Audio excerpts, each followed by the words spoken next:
In the grand story of the Bible, this is the bad news.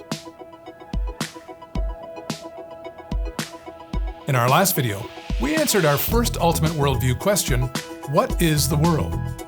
And we learned that the world is a created reality, ordered by God for mankind to live in and rule as His image-bearer representatives. And we learned that God's ultimate purpose is for the world to be a temple dwelling for Himself, to live in relationship with humanity who will worship and enjoy Him forever. In this video, we're moving to the next part of the grand story of the Bible, the fall. And the fall answers our second ultimate worldview question, what's wrong with the world?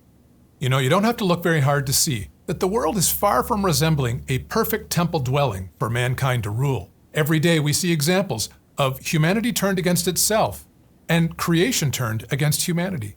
So what went wrong? What happened to God's garden temple paradise created in the first two chapters of Genesis? The answer begins in Genesis chapter 3. We already know from chapter 2 that God placed the man and woman in the Garden of Eden to work and to keep it, and that God filled the garden with every kind of fruit-producing tree for Adam and Eve's enjoyment. But there was one tree, the tree of the knowledge of good and evil, that He commanded them not to eat from. For when you eat from it, you will surely die, God said.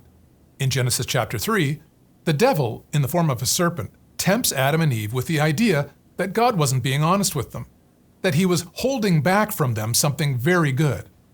It says, "And the serpent said to the woman, 'You certainly will not die, for God knows that on the day you eat from it, your eyes will be opened, and you will become like God, knowing good from evil.'" Despite God's clear command, they ate the fruit, and the effects were immediate. But rather than becoming wise with the knowledge of good and evil, they became aware that they themselves had become evil. And in an instant, their perfectly secure, childlike innocence of life in the presence of God was shattered by the knowledge that they had sinned against Him. In judgment, God places the serpent, Adam and Eve, and the world under a curse. And He casts Adam and Eve out of His garden temple dwelling, away from His presence, and away from the source of eternal life found with Him. Satan had tricked them with a half-truth. Death did not come immediately, but it did become inevitable. In terms of the grand story of the Bible, then, we see right away that mankind's fall into sin undid God's initial creation goal of dwelling on earth with man. But you may be asking, well, what does that have to do with me? I wasn't there. I didn't eat the forbidden fruit. Why should I have to suffer for Adam and Eve's sinful choice? And it's understandable why you might feel that way.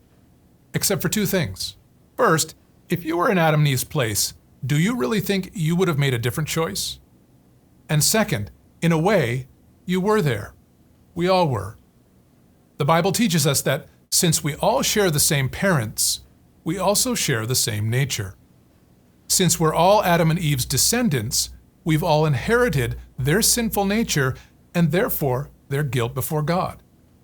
And the evidence for this is that we've all sinned. Paul says in Romans 5:12, "Therefore, just as sin entered the world through one man, and death through sin, and in this way death came to all people because all sinned." So like it or not, we all have a share in Adam and Eve's guilt. We are all sinners. And so all stand guilty before God. Like I said at the start, in the grand story of the Bible, this is the bad news. It's a real-life tragedy that is regrettable and heartbreaking. But as hard as it might be to hear, it's necessary in order to truly grasp and understand and appreciate the good news about Jesus that makes up the rest of the grand story of the Bible. You just watched a very small part of our video series called Seeing the World as Jesus Sees It. If you want to learn more about how the Bible can change the way you see everything and transform your life, then click on the link in the description below. And thanks for watching.